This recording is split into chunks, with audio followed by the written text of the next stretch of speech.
بسم الله الرحمن الرحيم. الرحمن علم القرآن، خلق الإنسان، علمه البيان.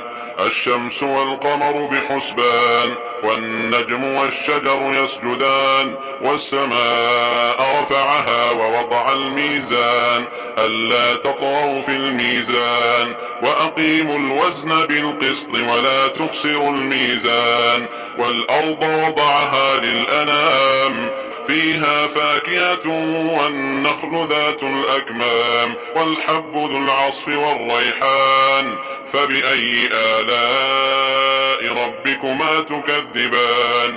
خلق الإنسان من صلصال كالفخار، وخلق الجان من مارج من نار. فبأي آلاء ربكما